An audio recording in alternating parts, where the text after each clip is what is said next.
Thank you. I'm going to have to bring things to a close at that point. There's obviously still loads of stuff that we could discuss. I just want to kind of end as we began, really, and just kind of ask everybody to think of something that they've taken from the session today that is the thing that they might carry forward or think about or do something with. So I'll go around the table again in a second. But for me, the thing that I'm taking away is video.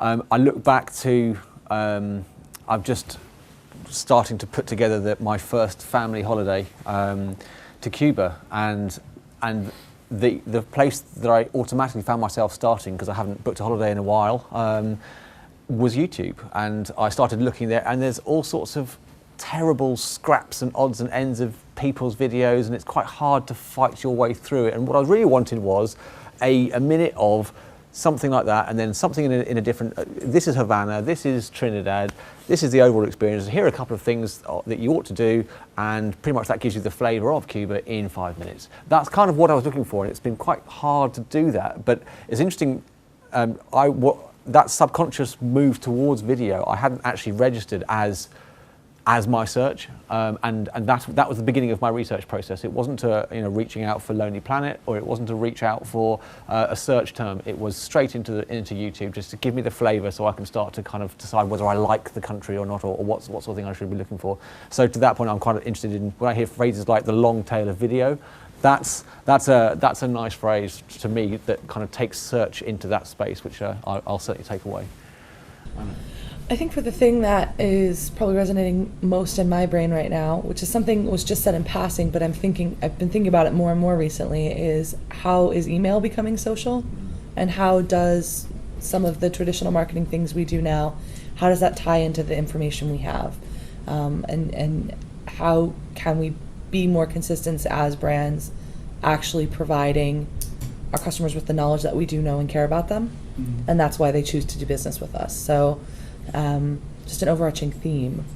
That's what I live with. For me, certainly, I mean, just talking about what people have, the different types of online media that people are using and how they all integrate together, and then bringing that across to a social aspect, I think it's definitely made me think about the way we do things and what we do, certainly socially, and how to do things, and changes to that, possibly. Yeah, I'm on the same thought line as Charlie. Really, is just making a social strategy to work for our demographic, and to really try and, essentially, I guess, drive a strategy for that demographic, and really understand how that would work with us. And actually, it's not perhaps about hundreds of likes or this and that, but really about making them kind of interact and use it as a tool to share their experience.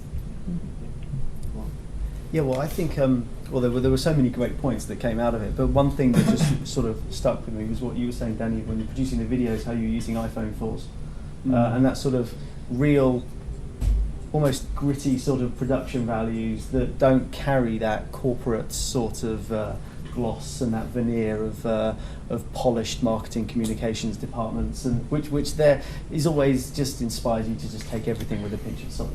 And I think that's certainly one of the key MOs for any sort of social initiative, is to produce content in the format that your user can relate very, very directly to, and not try to turn your social media outreach necessarily into another extension of the Marcoms department to try and push the brand messages, and just be real.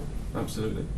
I think if I leave just 3 small points from what I took from today, and hearing everyone talking around what they're doing in social, there's a really big gap in terms of brands that do it well, like the Roger Smith Hotel in New York, versus brands that just think it's okay to have a Facebook page and a Twitter handle, and they put the tick in the box from a social media perspective, and then they don't resource those channels effectively, so they disappoint the customer. That's the first thing. The second thing is it's become even more complex. I mean, we've got TripIt, Facebook, YouTube, and I can sit here and reel off about 50 sites. So how does a brand manage those channels effectively? That's a real challenge. And which channel do you then say, I'm going to focus all my efforts on Facebook, because I think it's where we're going to gain traction over the next 12 months. And the final thing is, for me, about KPIs. people are measuring social in very different ways. I mean, it's not uncommon that your CMO will say, start a Facebook page, your target is 10,000 fans in a month. That is the wrong metric, and that's what I'm taking out. It's not about how many fans you have, it's having lots of, or fewer real brand advocates as opposed to hitting that 10,000 number. Mm-hmm. And we partnered with Connexus, who are the technology company that are powering our social video initiative, and they've allowed us to realign our thinking in terms of being innovative and using their technology to reach new audiences through video. I would like to say just two things. First, back to YouTube again, which is one of my favorite websites from years. And I'm not using TV, I have no TV at home at all. And the only TV I'm using is like YouTube.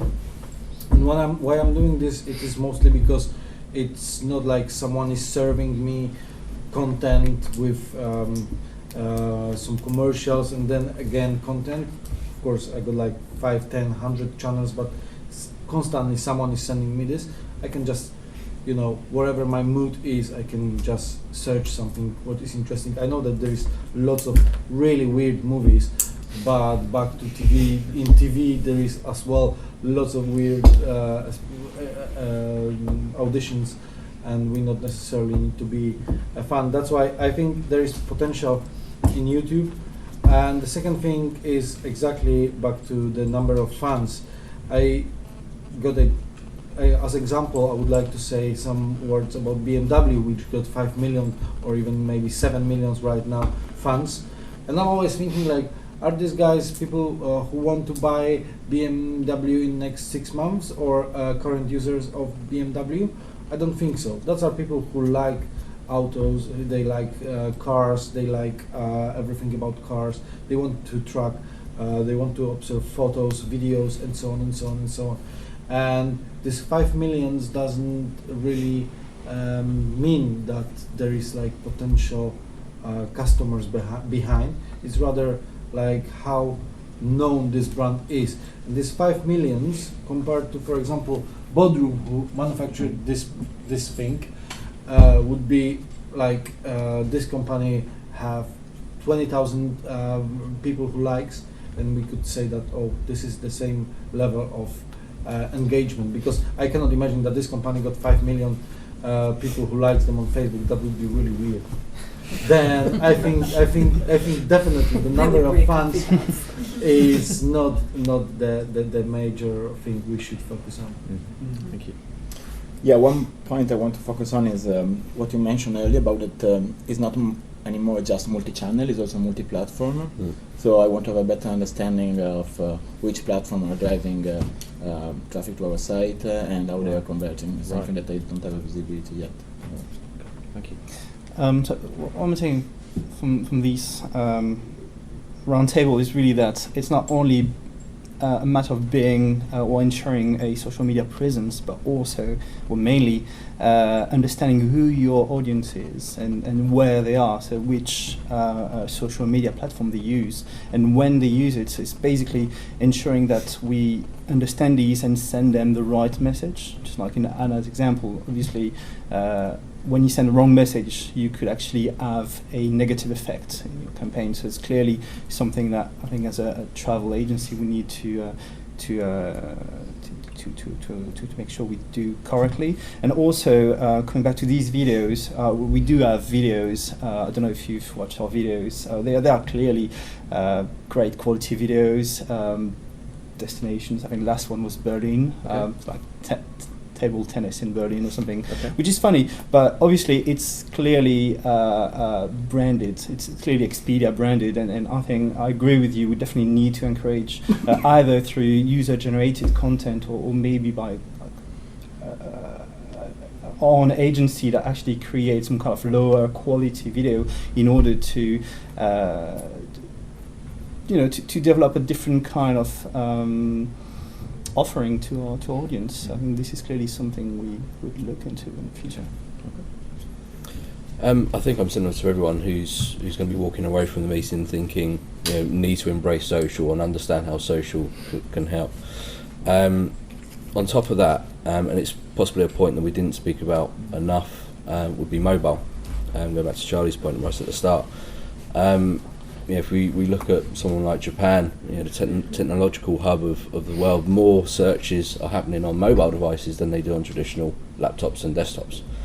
And that's going to come our way sooner rather than later. And I've been to... Yeah, there was a Google research 1 year ago that 20% of the travel searches were coming already from mobile. That's right. 20 from mobile and 80 for desks. And 1 year ago. I've been to Google conferences for the last 5 or 6 years, and every year is the year for mobile. This year, next year, it possibly could be, and I'm interested to see how not only do we use mobile from a social perspective, taking user-generated content and posting it, but also from a booking perspective and trying to join the two. So that's something that I'm going to be looking forward to. I think every year's been the year for mobile, and then hasn't. Yeah. Largely because, well, if you look at the proliferation of tablet devices over the last few years, I remember talking to journalists every year in exactly the same way as, is this the year for mobile? What about mobile search, etc., etc.? And it always came back to how you use the device, and that you use the device qualitatively very, very differently from how you use your desktop. Okay, if you could strap your desktop on your back and put your keyboard on your arm and have a screen just sort of hanging off your head there, would you use your computer any differently? Well, yes, you probably would, because it would then be a mobile computing device. And over the last few years, we've seen the proliferation of the iPad and tablet devices, and that has really meant that people can use their desktop device in a mobile manner. And I think that's been what has largely driven. It hasn't been people sitting there on their numeric keypads, working their way through alphanumerics in the same way they used to do as text, trying to key some search into a browser. It's them sitting there with their iPad or portrait aligned Google search page on their iPhone, tapping on a touchscreen keyboard. So if you like, it's almost not necessarily just mobile search is changing, but the interface, the UI, and the user experience of how you would access the internet through a mobile device has largely aligned itself with exactly the same way you would use your main computing device, which has been the real driver. And now I think, yes, this is definitely the year that mobile will see that. I just wanted to make a point about this, because I'm always thinking how from two sides. One is like you have your iPhone, iPad, BlackBerry in your pocket, and you're sometimes sitting somewhere drinking coffee and browsing. And from the other side, there is lots of offline adverts when you have these QR codes. But I'm quite skeptic about, is this really working? Like you are walking somewhere and you're stopping because, oh wow, this banner, that's interesting. Let's scan this QR code and let's go on this website. I personally never done this. I just last week downloaded the QR code app for my iPhone, but maybe this is the strong signal that people are not more on the time where people were online and offline is a past, because they are more or less constantly online. They got constantly internet in their pockets, and anytime they want, they can check, like someone is typing on their Facebook, Twitter, or many other channels to contact them. Then I think this is another proof that offline marketing will be going down year by year. Not only because mobiles are every year is a mobile year, is because the interface is different, and we can carry this interface with ourselves everywhere we go. Sounds like we ought to perhaps have a mobile roundtable in the near future. Yeah. Thank you very much to everybody who's contributed to what's been a fascinating discussion today, and have a nice rest of the day. Thank you. Thank you. Thanks a lot.